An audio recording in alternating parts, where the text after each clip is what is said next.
جینکیو هم او د الکانو هم د 20 سال نه والا تر 25 سال پورې د دوی د مخونه بالکل ډک وي، د دوی په مخونو باندې دانې وي. دا ولې وي دا دانې؟ خو چې کله د دې الک عمر د 30 سال نه واوړي نو بیا د هر کال سره 1% ټسټوسټیرون را کمیږي. انسان ته مرداناکمزوري ولې راشي؟ ټسټوسټیرون لیول پکې څنګه راوغورځېږي؟ الله تعالی انسان کې دننه چې څومره هم اوبه دي دا په یو خاص مقدار باندې کیښي دي، په یو خاص مقدار باندې چلیږي شپه ورځ. که دا زیاتې شولې مسلسل نو مسله ده، او که دا کمې شولې مسلسل نو مسله ده. ټسټوسټیرون اوبه دي، دا زیاتېدلی هم شي په انسان کې څه مسلو د وجې، او کمیدلی هم شي په انسان کې. چې کله کمی شي بیا ورته موږ وایو چې دا اوس مردانه کمزوري راله په انسان کې. هایپوګوناډیزم، هایپو مطلب دی کم، او ګوناډیزم مطلب دی ګونیډز، یعنی ستا د ګونیډز نه اوبه کمې راوځي. په سړي کې چې کومې ګونیډز دي لاندې کارخانې دي، او په زنانه کې چې کوم ګونیډز دي هغه دغه اووریز دي چې هګۍ ته نه راوځي، دغه هګیو نه اوبه راوځي او د لاندې د کارخانو نه اوبه راوځي. نو چې کله دغه اوبه کمې راوځي نو بیا ورته وایي هایپوګوناډیزم. د مردانه کمزورۍ د ټولو نه پیله وجه چې کومه ده هغه عمر دی. موږ د عمر سره موږ کې کمزوري راځي. ټسټوسټیرون ټولو نه زیات چې په کم ایج کې وي هغه وي د 20 سال نه والا 25 سال. په دې عمر کې په دغه الک کې ټولو نه زیات ټسټوسټیرون ډېر په های لیول باندې وي، ځکه موږ په دغه عمر کې په هوا باندې وي. خو چې کله د دې الک عمر د 30 سال نه واوړي نو بیا د هر کال سره 1% ټسټوسټیرون را کمیږي، را غورځېږي. که ته ستا عمر دی اوس 35 سال 35 او ستا په وینه کې 10% ټسټوسټیرون دی، او تا باندې یو کال ووړېدلو، ستا عمر شولو 36 نو ستا ټسټوسټیرون رالو 9% ده. ته شولې د 40 کالو، ستا ټسټوسټیرون رالو 5% ده، 6% ده. دا څه د کاڼي کرشي نه دي، ضروري نه دی، دا څه ټوس خبرې نه دي، دا ایوریج خبرې دي. کیدای شي چې ته په خپل خوراک باندې برقرار وساتې، کیدای شي چې ته په خپل موډ باندې برقرار وساتې، کیدای شي چې ته په ورزش باندې برقرار وساتې، خو دا ویلیوز دي، دا ډکلاین به راځي د وخت سره سره. ورپسې د مردانه کمزورۍ یعنی د ټسټوسټیرون چې کوم بله وجه ده، غټه وجه، هغه د لایف سټایل. موږ څنګه وخت تېرو دا ټول ریزلټ په ټسټوسټیرون ته راوځي. په لایف سټایل کې مین شی چې کوم دی هغه سټرس دی، پریشانی، ذهني پریشانی. د دې تعلق د کارخانې سره دی، او د کارخانې تعلق د دې سره دی. دا خبره یاد ولرئ. په سټرس کې، په ډپریشن کې، په انزایټي کې انسان په جسم کې په مزغو کې به راسپیشلی یو اوبه کمی شي چې هغې ته سیروټونین ویلی شي. سیروټونین د خوشحالۍ والا اوبه، ډوپامین هم پکې کم وي، د ایکسایټمنټ والا اوبه دي. او چې کمې اوبه پکې سیوا راوځي هغې ته کورټیسول ویلی شي، دا د خفګان والا اوبه دي. کورټیسول، دغه کورټیسول ځي چرته په وینه کې، او په وینه کې چرته ځي؟ مزغو ته ځي، او کوم ځای ته ځي؟ هایپوتلمس باندې ریاکشن کوي. او هایپوتلمس نه څه شی راوتله؟ بجلی. په کوم شکل کې؟ په ګونیډوټراپین ریلیزینګ هارمون کې، GnRH شکل کې، پرون چې موږ ویلی. نو دا لاړ شي دغه لړمین د مرۍ نه ونیسي، دغه GnRH د مرۍ نه ونیسي، نه راوباسي بیا GnRH. چې GnRH نه راوځي نو ستا کارخانې ته لاندې بجلی نه راځي، کمه بجلی راځي، لږه. نو که انسان مسلسل په سټرس کې وي که نه، دغې سپمز بیا کم جوړېږي، ځکه چې ټسټوسټیرون پکې کم راوځي. بل مین وجه چې کومه ده هغه د انسومنیا، خوب نه کول پراپر. په دې موږ لیکچر یې ګوره اخیستی دي. ټسټوسټیرون په کوم سټیج کې جوړېږي؟ موږ خوب کې درې څلور سټیج وي. یو سټیج وي په خوب کې چې موږ پکې دا سترګې داسې ړپو راړپو، سترګې مو پټې وي خو نه دا سترګې اوړي راوړي. دې ته ویلی شي ریپډ آی موومنټ، REM. یو بل سټیج دی چې هغې ته ویلی شي ډیپ سلیپ سټیج، شاخ اوده، ډوب اوده، هغې کې موږ سترګې نه ړپو، بس مړه وو. بیا په دغه مړ سټیج کې چې کوم موږ ډېر ډیپلی اوده وو، په دغه سټیج کې ټسټوسټیرون جوړېږي. اوس که ته دغه سټیج که تا کې راځي نه، یا لږ راځي، لږ ټایم دپاره راځي، ځکه چې ته 3 غنټو ته اوده کېږي، یا ډسټرب دی، سلیپینګ دی ډسټرب دی، سلیپ دی ډسټرب دی، نو تا کې بیا ټسټوسټیرون صحیح جوړېږي نه. بل چې کوم څیز دی هغه د سموکینګ اینډ الکوهل. کوم سړي چې سګرټ څکي، نسوار، چرسونه، شرابونه، ای دی ټسټوسټیرون ډسټرب وي، ای دی سپمز هم ډسټرب وي. دا ځکه چې په لوخړه کې تا ته درننوتو کارسینوجینک سبسټانسز په سما کې مې لیکچر یې اخیستی دي.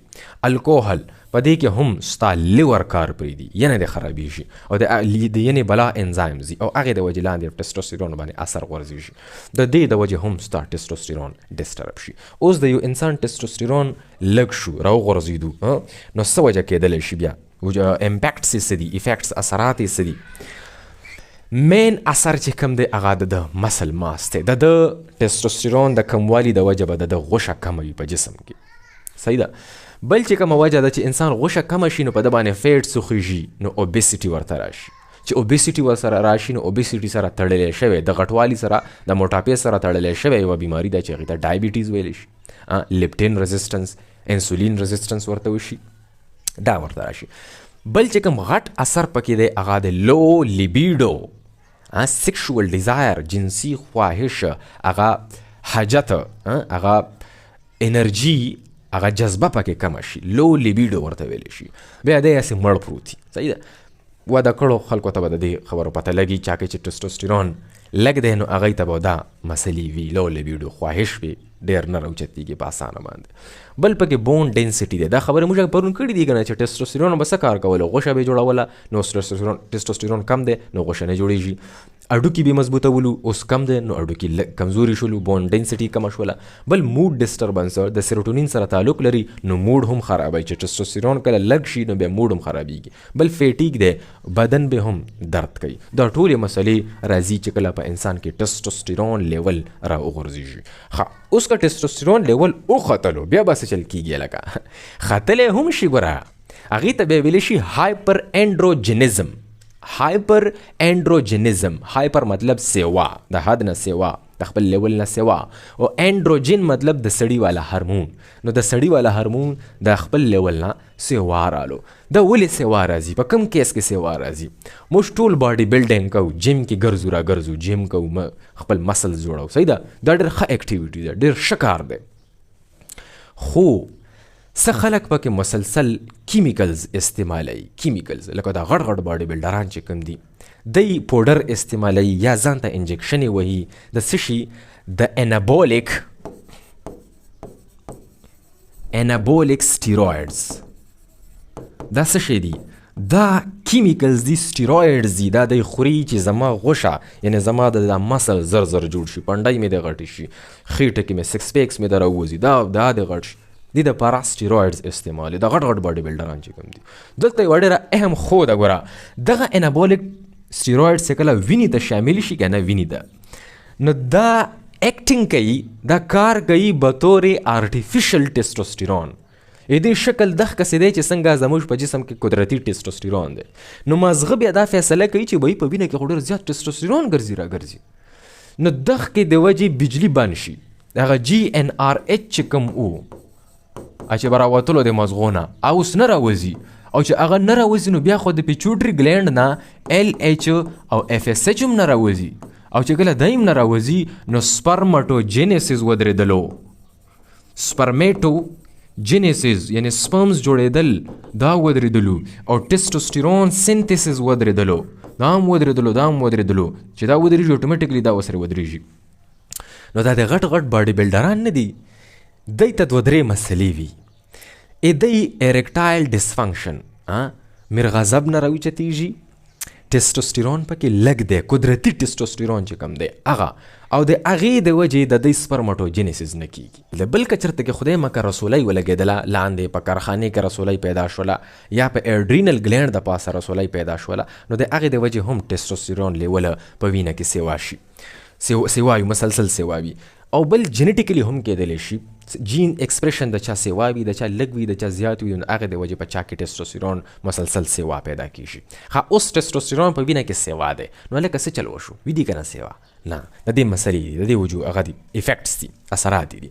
اثراتو کې د ټولو نه اهم اثر چې کوم دی چې کله د انسان په وینه کې په بدن کې ټسټوسټیرون لیول مسلسل سیوا وي، نو هغې د وجې دته کېږي بانجپن خطره دته جوړېږي، د بانجپن. لکه څنګه دغه باډي بلډران دا چې کوم سټیرویډز خوري مسلسل ډېر سټیرویډز خوري انابولیک سټیرویډز خوري نو د دوی د مازغه دغه فیصله کړې وي چې په بدن کې ټیسټوسټیرون الریډي ډېر زیات ګرځي نو خپل نیچرل ټیسټوسټیرون پکې بند شي چې کله دغه کې نیچرل ټیسټوسټیرون بند شي نو د ټیسټوسټیرون د وجې خو سپرماټوجینیسس کېدلو سپمز جوړېدلو نو په دغه باډي بلډرانو کې سپمز نه جوړېږي بیا چې نه جوړېږي نو دوی کې خو سپم کاونټ راوغورځېږي سپم کاونټ دا پکې راوغورځېدلو بل لیډک سیلز او سرټولي سیلز دا شرینک شي کمزوري شي او د دغه کې د وجې دی چې دا دواړه کارخانې کې مې دي دا په والیوم کې راوغورځېږي یعنې سایز یې راوغورځي د کارخانو سایز دا یې وړوکی شي د باډي بلډرانو بل ورته ایریکټایل ډسفنکشن کیږي ایریکټایل ډسفنکشن میرغضب نه راوچتېږي صحیح دا ولې ځکه چې د ایریکټایل ډسفنکشن دپاره چې کوم هارمون ریسپانسبل دی هغې ته ویلی شي DHT او DHT راځي د ټیسټوسټیرون نه او چې په چا کې ټیسټوسټیرون نه جوړېږي قدرتي نو بیا خو DHT نه جوړېږي او نو د هغې د وجې ته ایریکټایل ډسفنکشن کېږي ټایمینګ وغیره دغه مسلې هم ورته راځي دا غټو باډي بلډرانو ته چې کومې مضبوطې مسلز یې جوړې کړي وي ټول عمر سټیرویډز خوړلي وي یا مسلسل سټیرویډز خوري نو هغې ته دغه انفرټیلیټي مسله راځي ګوره ښه بل اکني ټیسټ په مخ باندې دانې راخیږي تاسو به کتلي وي د جینکیو هم او د الکانو هم د 20 سال نه والا تر 25 سال پورې د دوی د مخونه بالکل ډک وي د دوی په مخونو باندې دانې وي دا ولې وي دا دانې په وینه کې راخته دی ډېر زیات ټیسټوسټیرون ټیک شو او ټیسټوسټیرون د وجې په دې مخ کې چې دا کم نری سوري دي دغې سوریو د لاندې یو ګلینډ پروت دی چې هغې ته ویلی شي سیبیشیس ګلینډ سیبیشیس ګلینډ کار څه دی دا واز د جوړی فیټس راغورځوي زموږ دا مخونه غویړ دي که نه دا د سیبیشیس ګلینډز د وجې غویړ دي او چې کله ټیسټوسټیرون په وینه کې سیوا شي نو دا دغه سیبیشیس ګلینډز ته راځي او بیا ډېره واز د راغورځوي بهر او چې واز د راغورځوي په مخ د پاسه چې دا کم دا مړه سیلونه پراته دي ډیډ سکن چې کم پروت دی دا د دغې سره میلاو شي او د هغې د وجې بکټریا مسلسل راځي او کالونیز جوړ کړي کالونیز جوړ کړي بکټریا او خپل ریپروډکشن پکې وکړي او د هغې د وجې انسان ته انفلمیشن وشي دلته انفلمیشن وشو دلته هم وشو پړسوب نری سرې دانې راوخوشي چې هغې ته اکني ویلی شي دا د ټیسټوسټیرون د زیاتوالي د وجې کېږي په زنانه کې هم او په سړي کې هم زیاتر په 25 سال پورې دا دانې ډېر زیاتې وي خو چې کله 30 سال ته انسان قریب شي بیا دغه دانې له ونې راکمې شي د ټیسټوسټیرون د زیاتوالي د وجې یو بل شی په سړیو کې راځي هغه د ګنجتوب میل پیټرن بالډنس انسان چې سر ګنجې شي دا یو ډېر اهم میکانیزم دی دا څنګه کیږي دې ته انډروجینیک الوپیسیا ویلی شي انډروجینیک مطلب دغه ټیسټوسټیرون د سړي والا ټیسټوسټیرون ته انډروجینز ویلی شي نو انډروجینیک الوپیسیا مطلب ګنجیوالی ویښته غورځېدل د سر نه ویښته وغورځېږي دا د لاندې د کارخانې د وجې وغورځېږي زموږ نه او دا غورځېږي د 25 سال نه 20 سال نه اپله چې کوم خلک وي د بلوغت نه اخوا به سړی ګنجه کیږي ټیسټوسټیرون په وینه کې ډېر سیوا دی ټیک شو دغه ټیسټوسټیرون چې کله په وینه کې روان شي نو دلته د ویښتو په دې ویښ کې چې کومه وینه تاویږي راتاویږي هر ویښته د یو سوړي نه راوځي دغه سوړي ته هیر فولیکل ویلی شي هیر فولیکل د ویښته کور د لاندې موږ چې ویښته راوباسو په ویښ کې هسې سپین غوندې ځای وي اوبه وي دغه هیر فولیکل دی دا د هیر فولیکل نه دغه ځای راووتو دا سوړه ده دغه ټیسټوسټیرون یو بل شي ته اوړي څه ته اوړي DHT ته ګوره دام هارمون دی دا یو ګونه طاقتور دی دا 15 ګونه طاقتور دی دې ته ویلی شي ډایهایډروټیسټوسټیرون او دا چې کوم دې شکل ته اوړي نو دا یو سړی اړی څوک یې اړی 5 الفا ریډکټیز دا چرته پروت دی دا په مختلفو ځایونو کې پروت دی خو دا په دغه ځای کې هم پروت دی چې دا کم ځای نه دا ویښته داسې راوتی دی دا ویښته دی د دې ځای کې دا هیر فولیکل دی ټول په دې ځای کې دا 5 الفا ریډکټیز پروت دی په دې علاقو کې چې کله دې ځای کې دلته کې رګ ګرځي د وینې والا دغه ټیسټوسټیرون چې کله دلته لاړ شي او دې سیلونو ته ننوځي نو دا 5 الفا ریډکټیز ته نه څه شی جوړ کړي DHT ته نه جوړ کړي او مسلسل چې DHT دې ځای ته راځي نو دا کور پیله دومره او اوس دا کور دومره شو نو پیله ته نه غټ ویښته راوتی اوس ته نه وړوکې غوندې ویښته راځي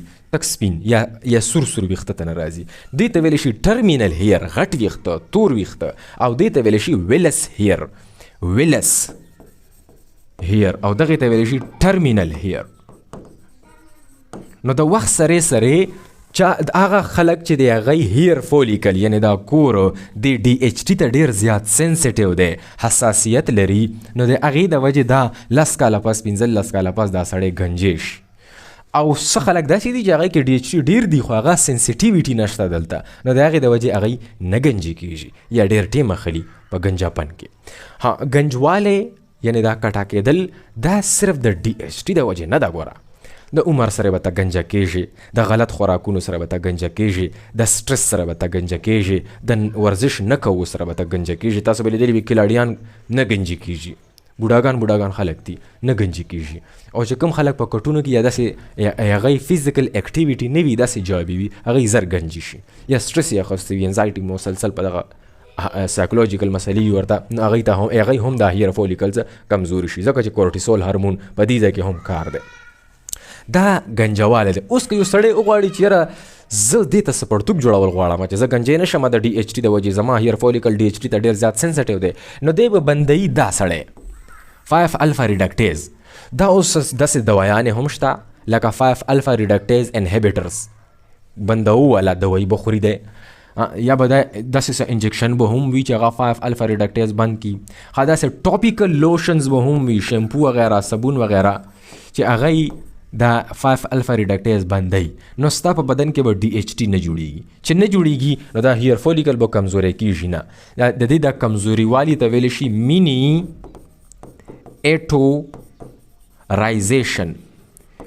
ایټورایزیشن به دته نه کیږي نو هیر فولیکل به اخ کسي مضبوط وي دا به نه گنجې کیږي. خو دې ته ویلی شي ټریډ آف یعنی ایک چیز کو پانے کے لیے دوسری چیز کی قربانی دینا پڑے گی. یو چیز به ګټې نو بل به بایلې ټریډ آف. ته څه وایې چې د ډي ایچ ټي صرف دا کار و چې ته یې ګنجه کولې د ده څه بل څه کار نو د ده لیبیډو کې کار دی په لیبیډو کې په جنسي خواهش کې د ده کار دی په اریکشن کې دغه سودا چې راوچته شي په دغې کې نو اوس که ته یا سر بچ کا یا دا بچ کا مرضی ستاسو ډېر